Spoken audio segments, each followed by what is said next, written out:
Well, gentling of the men, we are here today to talk about this 3-tube 800 amp.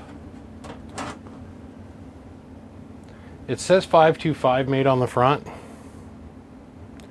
but we're not going to put any pressure on him. I think this is a choke chain box. Choke ain't no joke.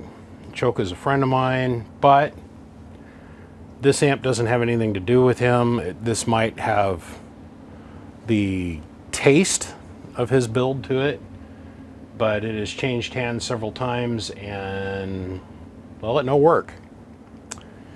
It's currently owned by one of my friends. He bought it off another person that I know. And yeah. You just get tired of the BS in this game sometimes. You hear all these things, and you're just like, Jesus, just stop. I just fixed the amp. I don't care about all this other stuff. I can't.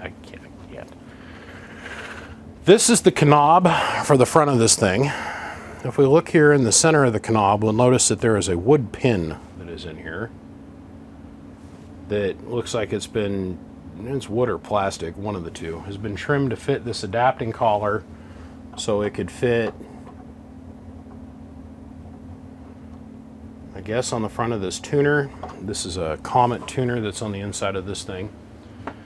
The problem that we're having is that it's been hooked up, and the guy that currently owns it changed a bunch of things on it. He changed the power wire to it because the power wire was too small that was going inside to feed the power supply, and there was no grommets, and God, just so much stuff.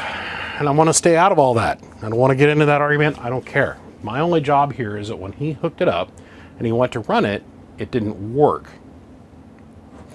So my mission, my modus operandi, whatever, if I choose to accept it, is that we need to hook this up, go through it real quick, and get it so that it goes into transmit. I was told, and I'm quoting now, I hooked the cocksucker up and the effing thing didn't effing work. Doesn't do nothing. Okay, let's take a look at it. There's a bunch of other peripheral shit that goes along with this that I don't even want to get into. But on first glance, it's not that bad. Let's see, it's a 3-tuber. Yeah, that's right. Let's go up here and let's change our point of view, and let me show you what the inside of this thing looks like. Ta-da! That's the inside of this thing. It's got 3 brand new tubes in it. Apparently the tubes that came with it or whatever, I don't know. I've heard both sides of the story on this particular situation, and I am going to stay neutral. My only motivation here is to figure out why I won't key up, transmit, or do anything. It's the internals of this have been modified a little bit, obviously. We can tell that this is, there was a coax connector here, but this is a safe and viable plug for this. At least it's got a decent output plug. This little tiny vacuum relay, they're so cute. I'm used to using ones that look like Foster's beer cans, so this little vacuum relay is pretty cool. This 393 is really neat. What would have impressed me is if this strap would have been here where it electrically needs to be and grounded, and we would have had another strap over here on this end of the coax here, and it'd also be grounded directly to the cabinet, not with a big long standoff that causes a huge impedance bump. When we do coaxes like this 393 that's here, or this RG393, it doesn't matter the make of the coax, we want to have a bond at the last 50 ohm point that we want that goes to cabinet ground, and we want to make that bond as short as possible, period. You figure that out if you spend a little bit of time working with antennas. You cannot take a piece of coax and have it bonded in the middle like this and think that this is going to be electrically sound. We want to have a reference point at this end and another reference point at this end. And that doesn't matter if it's in a tube amplifier or even in a solid state box. Technically this blocker, I'm really happy to see a ceramic blocker in here. Vacuum blockers, in my opinion, are for frickin'... Anyhow, it's got semi-decent high voltage lead on it. I hate these plugs, by the way. These plugs have killed more people especially in the CB community. These things are death. Death. They fail, they arc over, and it gives an idiot the option to put his hands directly on the high voltage, and it gives us the opportunity to have the power supply and the RF deck get separated. I hate those stupid things, but it's what everybody uses. They are not bad if they're inside of the amplifier, like on the inside of, like, what happens is a lot of Henry amplifiers, they have them on the inside, and they're not where people can put their hands on them. But for you to have them on the outside of the enclosure, connecting high voltage from a possibly separate high voltage deck to the power supply, and it's a non-shielded connection. This is not, there's no shield on this. There's no common ground earth bond that goes from this connector to this connector. Moreover, the little gap that's back here at the back end of the connector is not sufficient enough to where this wire can stretch and flex, and the interconductor can stretch, and you can end up having a gap here, and you can literally put your fingers in some situations directly on the high voltage. There's not enough what I would consider to be shoulder cover. That would be the distance from the center conductor to the edge of the high voltage silicone or whatever, to create an adequate insulation distance. This particular wire, they rate it for 15 kV, and it's 14 gauge center conductor, which is better than most by a lot. But the top portion of the deck does not look too effed up. Let's flip it over. Let's take a look at what's going on the bottom side. We'll go from there. The survey says, all right. This doesn't look too bad either. So this is just the RF deck, you know that, right? This is our filament transformer. These are our low voltage supplies for whatever. Wow, once again, we have a ground reference here. We've got a ground reference here, but we have no ground reference on this entire piece of coax. That's no good. That's part of our input tune. Got a ground reference here and a ground reference here for the input tune, but not the piece of coax that goes over to the tube sockets.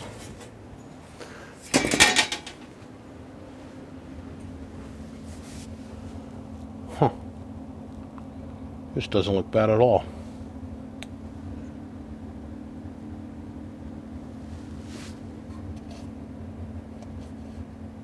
So I have this soldered to the relay. So this piece of coax that goes, let me show you what I mean. If you can remember, on the top side of this box, we have this little vacuum relay. The 316 that passes the RF through has no ground reference. Shit, neither does this. It goes over and grounds reference off the coax, which then grounds reference from here. Anyhow, the 316 here is tied to this tab on the relay. So this piece of 316 that goes through the cabinet, with no grommet, by the way, there's a grommet right next to it over here with nothing. He's got no ground. That's the small minutia of the situation, right? So this is our keying circuit here, this transistor here, which also drives this relay here, which this white and red wire runs around, and it shows up right over here at this relay over here. Right here. Assume nothing. Assume nothing. Chase it down. You guys are getting a look at this the same time I'm getting a look at this, by the way. So there's a little bit of the Build-A-Bear technology. And what I mean by that is, you know, I didn't build this amp, so I have to sit down and figure out what is what, right? So we sit here and we look. It's going to be what trips our bias. Then we're going to have a tap switch. Low, high, yeah. So this is our voltage from our bias supply, maybe? I do believe so. Runs over, changes that, so it changes the taps on the transformer. So then, our ground reference. Here. This here. Red wire runs around. Where do you go, red wire? Because this is what's being switched. It's a solid red wire. And it's Teflon. It runs along the floor of things.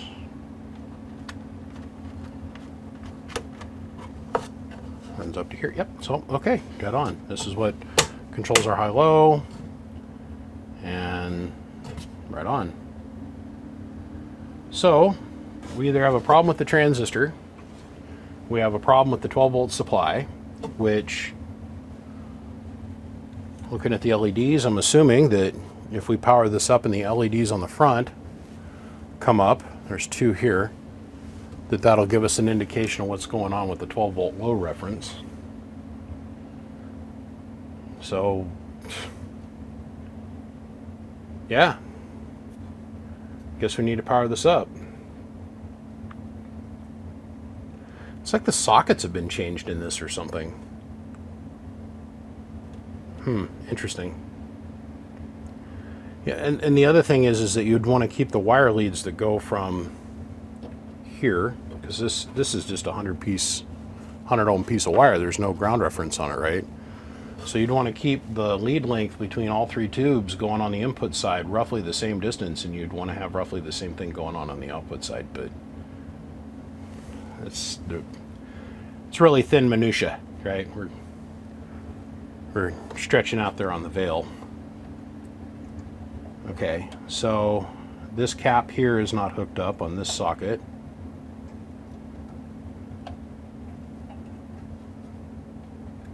It really, I mean, it'll operate without, but so you need to make sure to fix this. This little disc capacitor is not hooked up. It's a reference diode. Come on, guys. Really? We're going to put Sharpie on the writing on the capacitors? Shoot, that thing's about to fall off. Oh boy, I don't know if I got carb cleaner around here so I can clean the Sharpie off the outside of the capacitor to know what the value is. I mean, oh my dear God. Oh my dear God. Take a little journey. Come on.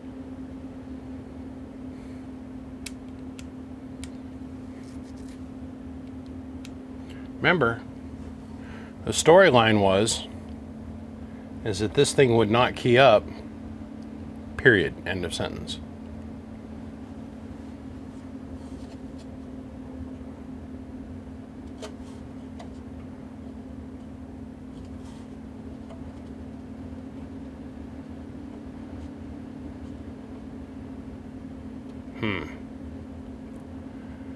We're going to check everything else out, but I have a feeling, since the two legs of the transistor are shorted together by this wire,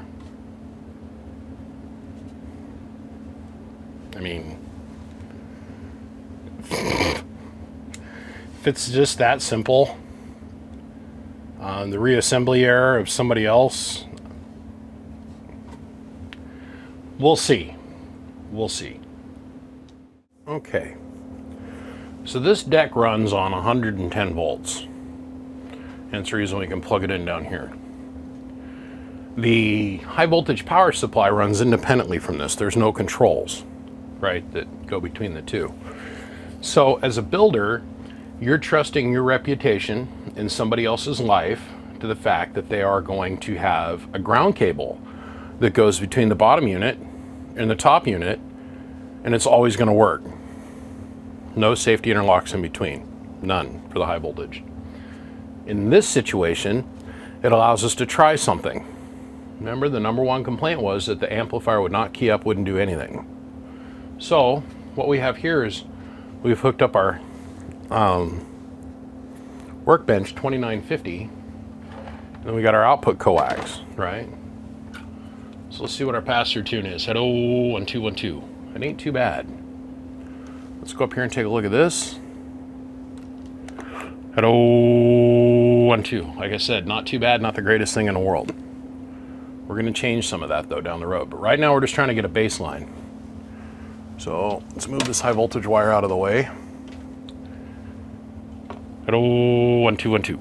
Let's turn on the peak kit so it actually shows some movement for you all.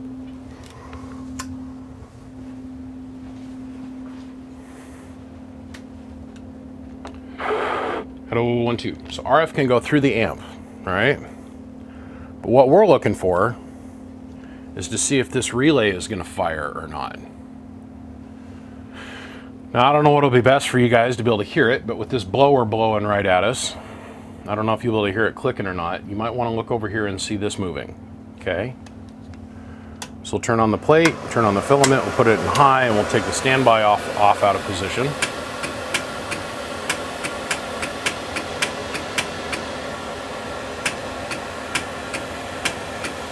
So we can see that's clicking, and we can hear all the relays clicking.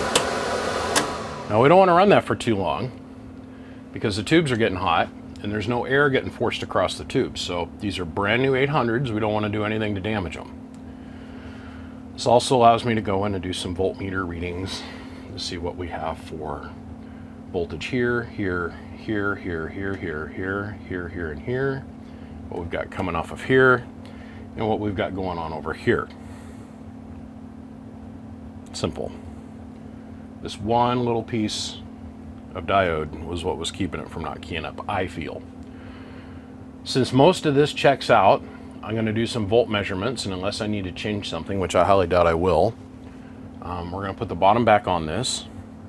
We're going to turn it upright carefully to make sure the tubes don't fall out of it. And we're going to move it out of the way, and we're going to bring the power supply over here, and we're going to see what's going on inside the power supply. So here we are on the inside of the power supply. This is the high voltage supply. This is all this does. Down here on this back wall is our rectifier board. So our high voltage AC comes out of here. It goes through the one-way check valves of the universe, the diode board, and it comes out and it goes through this fuse holder, which has got a low voltage fuse, 220 volt fuse, 240 volt fuse, and it goes out and goes through our electrolytics. Over here is our bleeder. This is our pickup for our high voltage connect. Now, at a rough glance, everything looks just fine, right? You stand here and stare at this for a month, and you're not going to find a problem other than that there isn't a soft start on the primary side of things. If you breathe on this just right, the problem presents itself. You guys ready? See, this is moving around. Oh.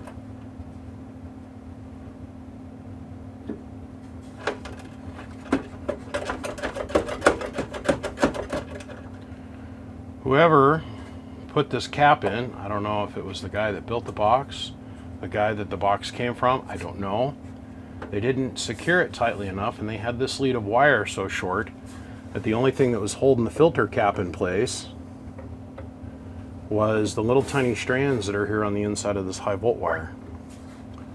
The cap pushed against that, and actually when I got in here, this was off. This is the mount down strap. And this was sitting so far away, there is no physical way for this wire to make contact. Cannot. That is our problem. Just a couple little small things turn into a big thing. Let's fix this, let's mount this down better, and we'll make this problem disappear. So, this is the mounting strap for the filter cap, and it's held in with a sheet metal screw. We're going to take this out, we're going to drill this out a little bit, and we're going to replace it with 632s with lock washers and like real hardware, so we don't have to worry about this stripping out. Both sides of the cap are held down by sheet metal screws. It probably worked if it was just staying in one state. It was riding in the back of somebody's car from A to B, but this thing has been shipped across the United States, and well, This has been beat up a little bit. I've seen worse. I've seen better. We'll fix this right up. So, high voltage wire repaired. You know, we've got enough in here so it can move around if it needs to. We have supported our joints with heat shrink with epoxy in them.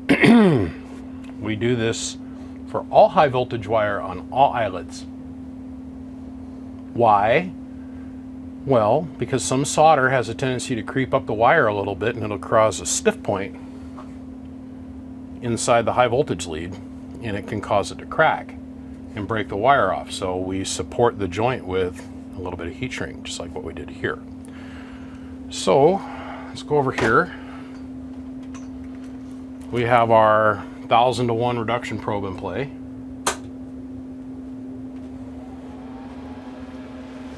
This is where I take issue, and we're going to stand here and talk for a minute. There is no high voltmeter on the power supply. If you buy a 2-piece unit, and I don't care who you buy it from, understand you're buying a death trap for one reason. Well, multiple different reasons.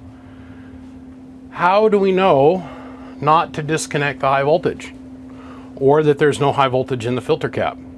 Are we trusting the bleeders? Well, we haven't never trusted the bleeders. That's why man developed voltmeters. There should be a meter here in a corner, or over here, or up here, or in the middle, big one. It says, unless this is on 0, don't stick your dick beater on the frickin' high volt plug.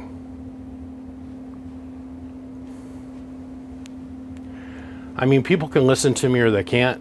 I mean, people have been saying this since the beginning of time when it comes to amplifiers and stuff and reasons. People still choose to build without them. The other thing that we need to talk about is the backside of the power supply.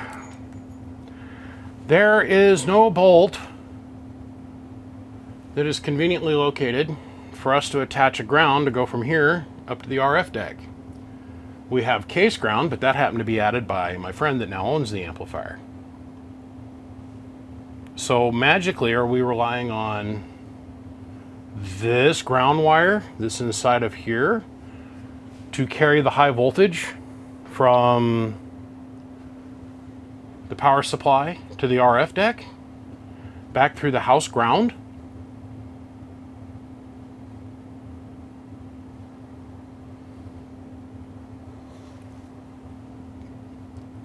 I'm just taking a pause there because I'm letting that settle in. The builder that built this amplifier should at least think about providing a bolt for somebody to attach a ground to it, so we're not relying on the home electrical system to carry the negative side, the opposite side of the positive pole, to the RF deck. I can only think of about 1,000 different ways that could kill somebody. But, hey, what do I know? I mean, like really, what do I know? Well, I just spent $10, maybe. It took longer to crimp and solder and heat shrink the eyelets on the end of this jumper than to put the hardware in place. This is our fixed cabinet grounds. Fixed. If you don't believe me that this is a dangerous issue, we had a friend of ours that just almost died in Hawaii, and what they had going on is they had a setup like this, where they had a ground and a ground, and the two wires ran parallel to each other down along the floor and went out to the wall, and they went to a ground rod, which is what you want for cabinet ground to earth. What happened, though, is over 3 or 4 or 5 years in Hawaii, that connection out at the earth ground got very corroded. And the power supply, which was much larger than this one, and the RF deck, which was much larger than this one, were sitting next to each other. But they were separated by about, that much space. Our friend put one hand on this cabinet and the other hand on that cabinet, and it burned him really good. So we always have a committed ground that goes from the RF deck to the power supply. Then you have a separate ground that goes off to the earth. Always on a two-piece death machine, always.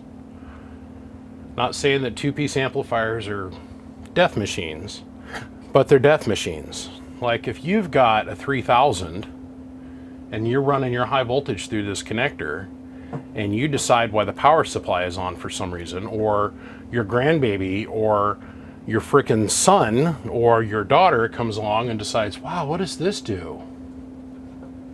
And they disconnect this. Do you trust this connection with your life and your children's lives and your grandchildren's lives? I had a situation earlier this year where power supply was off and all the meters showed 0 and I didn't independently verify it. And I grabbed a hold of the wire. And I went to put the wire into the deck and I hear zip. And I went, uh-oh. And I went zip. And what it was the bleeders were in the RF deck for the high volt supply. And the high voltage was sitting static on this line. So now I'm standing, thank God, on a rubber mat, and I'm holding attached to this wire, and I hadn't touched the cabinet in any way. And it would get close, and it goes zap, zap, zap, zap, zap, zap, zap, zap, zap, zap, zap. Zap, zap, zap, zap, zap, zap, zap. Okay. I was able to put down the wire, like release it, and step away from the situation.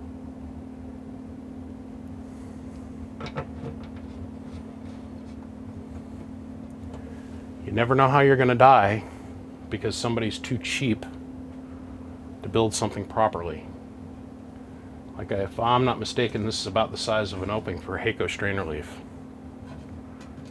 And somebody's gone back and add fiberglass to it to try and make it a little bit safer. Just saying. This will cost you your life if it's not there, eventually. Okay, so this thing's been on and running for about 20 minutes now. And I got it roughly tuned out. We're going to use the Bench 2950, which does about 22, 25 watts. It's the beauty of the 800, man, I swear. Hello, audio. It's like the OG LD MOS transistor, I swear. Okay, so that's our input drive. We all know our pass-through is not the greatest, right? I'm gonna go back and fix that. The idea and the point behind this little test piece is to show that we've got it working. We've got other little things that we gotta fix, like the load and the tune knob, okay? Or the load knob over here. All the coax, the RF and shit, I've gotta change the stuff with the vacuum relay. I've got to fix the pass-through tune, and I've got to change the coax that goes to the connector and back to the vacuum relay off the load capacitor. But we'll come back to that. So we're in low. We're going to put this in operate. Oh, hold on. Let's put this in standby for a second. Let's reach over here. Let's flip this 5-watt slug forward. So I want to show how much we're putting into this for a carrier. Putting 1 1/4, 1.5 watts worth of dead key into the amp. All right. This particular slug down here on the far end is 1,000 in peak. That's 1,000 in average. We're going to intentionally overexpose this so you guys can see clearly. We'll put this into transmit. That's 1.5 watts.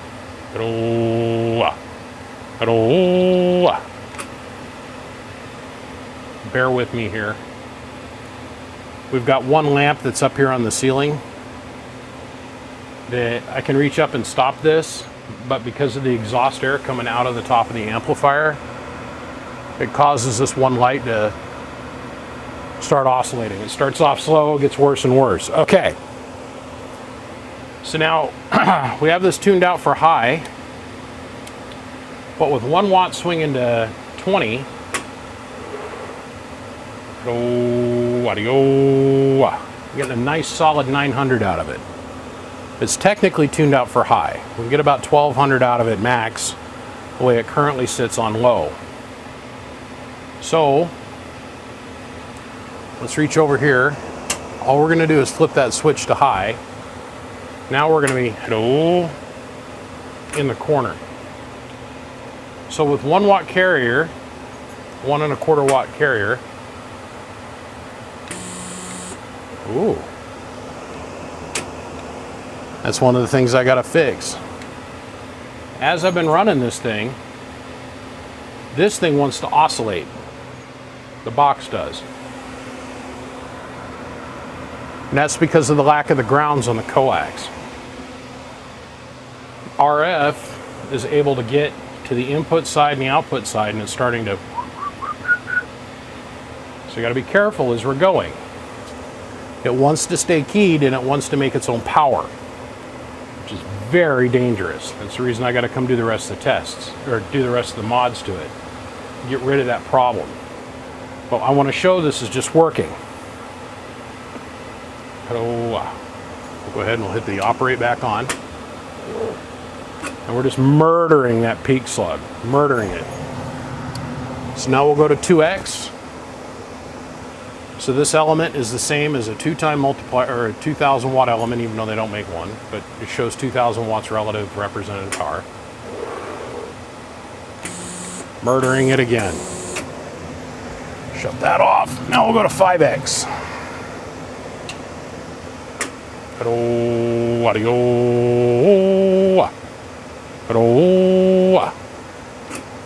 Just around 4,000 watts of power. Peak. With 22 watts worth of drive. Right? Swear, one swinging light bulb ruins everything. Alright. Let's shut our filaments down. Put this in low, put this in standby. Now I gotta let everything cool off. And then we're gonna pull the RF deck head off again. After we wait for our one and only voltmeter to drop. Like I said, there should be another one down here. Let this come down to 0. So we'll kick that off. Meanwhile, we're leaving the blower on because we want to keep air over the tubes, right?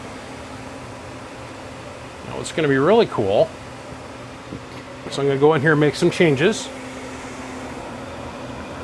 Ground a couple things. And I can almost bet us money that it's going to work better and do a few more watts my way. But the whole oscillation issue, that can't stand. That can't stand. So I've already shot this segment once. For some reason, the memory card decided it wanted to just give up the kittens on the last 2 segments that I shot. I had this all apart. Like, I could lift the camera up here and show you that I've modified how the RG393 is on the inside. See that? It's tagged to the wall.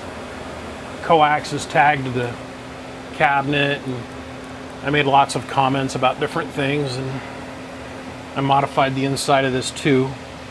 That's all I did. And the performance between A and B is breathtaking. But since the memory card decided to trip out, all I can say is, well, I'll show it to you in the next segment what I did, but we're gonna just go ahead before I have to take this all apart again. I don't want to have to bust all this apart and then put it all back together. I'm just going to go ahead and run it as it sits. I went ahead and I fixed the load knob as well. Took it all apart, and yes, it had a little piece of wood dowel that was stuffed in it. Well, I changed that and I put a piece of metal in it, and of course the set screws were kind of effed off, so then I 2-part epoxied this together, so it's permanent. It's on there now. But that's all fixed up. But everything stayed the same. We're going to use the Bench 2950. One of the things that I did work on for a minute was the pass-through tune. Remember, it was with 20 watts going through at peak and about 6 bird.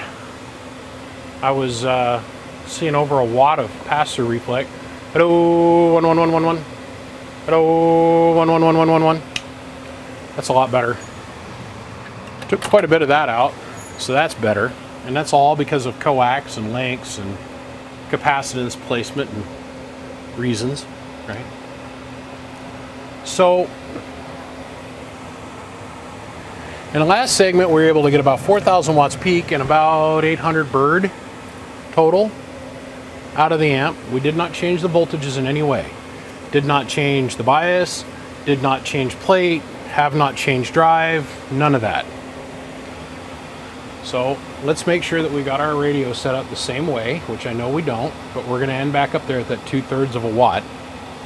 So we're gonna put about 1.5 watts into it for a dead key. That's what we had going on before. Let's turn this back around. Now we're in low. We're gonna run the amp, it's in the low position. So we'll reach over here, we'll flick it into operate. And we were barely able to get 1,000 watts out of it before. Make sure I'm not down on the 5x scale because that's where we're gonna end up. Okay, peak kit on, 1,000 watt scale. So we got our 5 watt slug in reverse, 1,000 in average, and 1,000 in peak. Yeah. Getting a whole lot more out of it. Now we'll go to 2x. So now when the needle on the far right goes all the way to the right, guess what? That means 2,000 watts. Burying it again. So now we'll go down to 5x. Remember, we're still in low.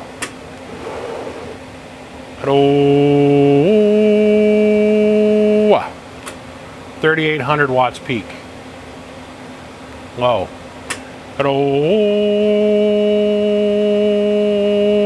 1. We're in low. Putting 1 watt dead key into it. Audio. All right. Now we'll flip the switch, put it up in high, not changing anything else.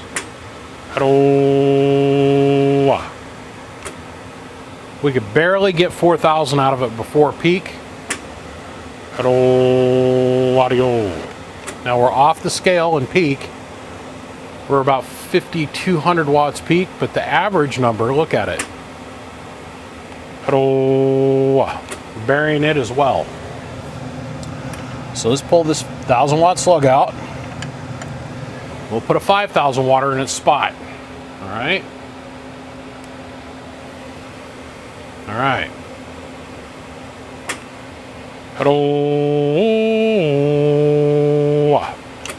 1,700 bird. That dead key is really high. 800 watt dead key. Which is still well within the tube's capabilities, but let's go ahead and we'll back our drive down from the 1.25 watts.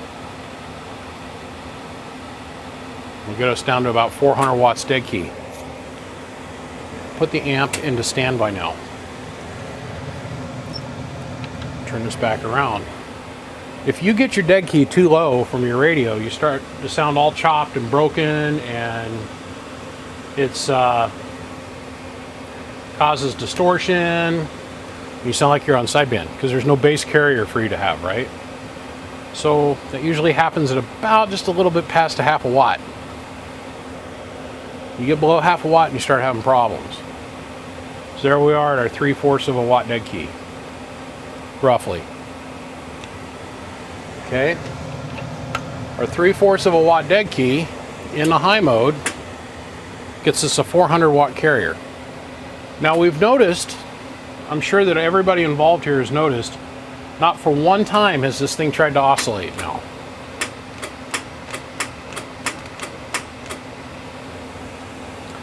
And it has to do with coupling. And a lot of it had to do with that little tiny piece of 316 coax that went from the relay on the top, or pardon me, from the relay on the bottom up to the relay on the top, the vacuum relay on the top. Just because it's coax, if you don't bond it to ground anywhere, that means RF can get in there and it can couple to the coax, and you, next thing you know, you got shit going in a loop. Audio. Now we all know by changing radios, you can change how many bird watts something puts out. So you can have yourself a really hot routed derail radio, comp radio, and you're gonna get a whole lot more bird out of this amp. right? But the peak number is what really impresses me. This is with 22 watts of drive. Hello, audio. I mean, it's running to the corner, right? So, let's take a note here. Let's put this down on 1X. So we're going to put this back in standby. We're on 11 volts, 11, 12 volts, floating. Hello, 1, 2. 19, 20 watts worth of drive. All right. Let's turn the bench power supply on.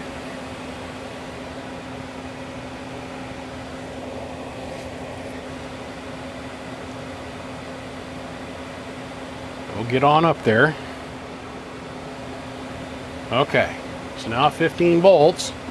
Hello, 1, 1. Woo! It come up 8 more watts of drive. But what does 8 more watts of drive translate to? Let's go find out. Put that on 5X. Put this into operate. Hello, audio. Hello, audio. 1900, 2000 bird. It's not bad. Not bad. Now we're pegging the peak scale off the chart, so we'll go to 2X. We'll take our 5,000 watt slug from a minute ago and we'll put it in there. What should trip you out is that this little piece of coax, which is hot, by the way, is carrying that amount of watts. I wouldn't want to do it on a daily. So now we know that 5,000 watt times 2, so we're reading technically 10,000 watts peak. What did I just do? Oh, shit. I still got the 5K slug in the middle watt meter. Oh my god. Here we go. Come on. There we go. Okay. 2X. Hello, audio, 1, 2. Hello, 1, 2. About 5,500 watts. Peak. 2,000 bird. All right, so now we know. That little bit of drive makes that big of a difference. Well, let me let all this cool off. So we'll take filament, put this back in low, put that into standby, kill the high voltage, let the tubes continue doing tube things and cool down. Let the high voltage bleed off. Give it a couple minutes, and what I'll do is when I pop the RF deck off to put it down here on the floor to get ready to transport it back home, I will pull the bottom of the amp off and I'll show you what we did on the inside and where we made improvements that allowed us to pick up, what, 1,200 watts peak and another 700 bird. 700 bird.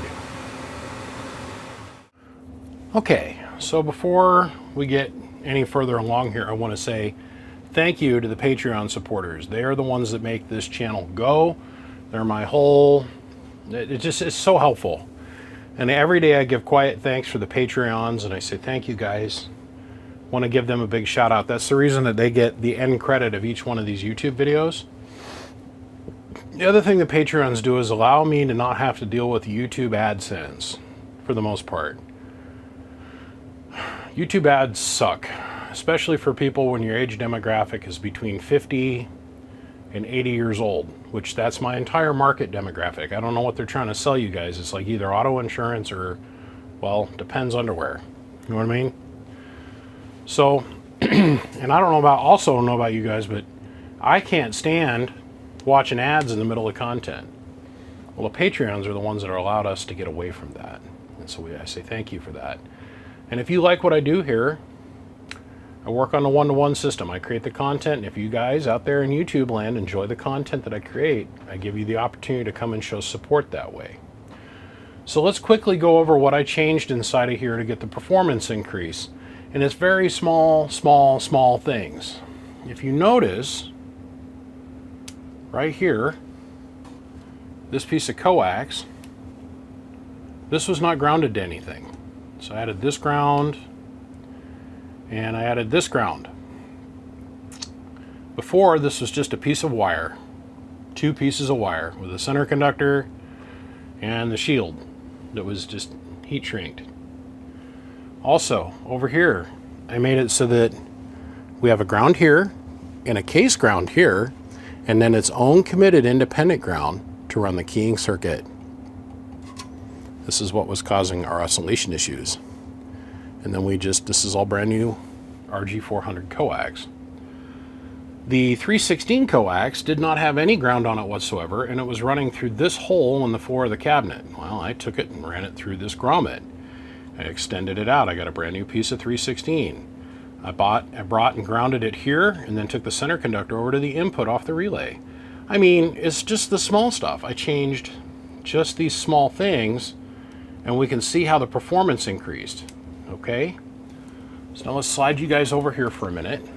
Allow me to reach in here safely and smoothly, because we don't want to jar this around. The tubes are still in it. Let me show you what I did on the output side. So down in here we have our little tiny vacuum relay.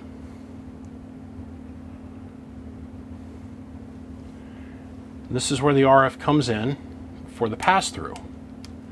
So the RF comes up through this grommet that's in the back, through this 316 coax, comes through the eyelet, so it's grounded, and goes up to this solder point on the relay.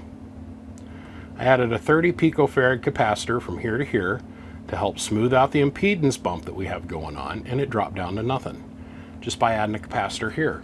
We don't have to use big capacitors because there's only going to be 25 or 30 watts that could ever go through that in a little tiny piece of coax. Now on the output side, to help things out,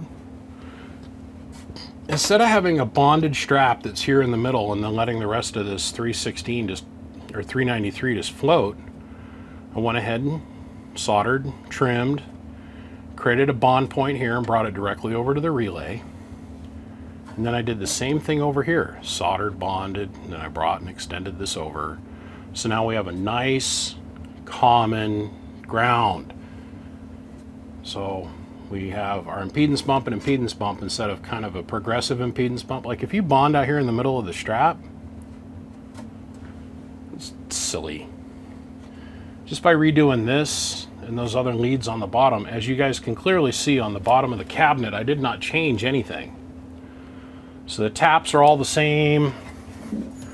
The voltages are all the same. Everything's the same on the bottom, except for where we adjusted the coax. All the resistor values are the same. We didn't change the drive. All we simply did was clean up what was in there and then change the coax around so the RF can move around more effectively inside the box and we have less loss. It's novel, I know. Well, gentlemen, I got to run. Dinner is ready for me to eat. I'm going to finish rendering the video after dinner, and then I got other stuff I got to go work on. But at the end of the day, this thing is finished. And I'll get it all put back together. This is not indicative of Choke's craftsmanship. Choke chain here. I am not pointing any fingers at him. We did not get the amp from him. We got it. It's been through a couple different people since he was in it, right? And it's not my job to be concerned about other people's feelings or emotions or thoughts or stuff. It's just my job to fix the amp, right? Choke is my friend. The guy that this amplifier came from, he is a friend of mine. The guy that owns this is also a friend of mine. And I'm not going to get caught in the middle of the dickwag. I'm not doing it. It's not the way I roll. All I know, and I'm not pointing any fingers at anybody or blaming anybody or giving anybody a bad name or trying to run anybody down, because I've been doing this for a long ass time. Coming up almost 2 decades now. Well, a decade and a half. Never talk bad about anybody. I'm simply saying I saw some problems. I got on it. I don't know what the entire story is. So please do not take this as a direct representation of his work. The guy that sold this piece of equipment to my friend, we're not going to point any fingers at him. And the guy that owns the amp now, currently, we're not going to point any fingers at him either. We're simply just going to get on with it and move on. All right? So no hurt feelings. No hurt feelings. We're just going to move on. Gentlemen, on that note, I'm going to run. I appreciate every single one of you guys out there in YouTube land. Big shout out to my Patreon supporters. God bless you, and thank you guys for being there for me. If there's anything I can do to help you guys out, that's my number. Gentlemen, I am the biggest mud duck in Idaho. And without a shadow of a doubt, I will do, sell, buy, or manufacture whatever I have to maintain that position. On that note, I say I appreciate every single one of you. Be well, be kind to each other, click bang, boom diggity, quack bang. See ya.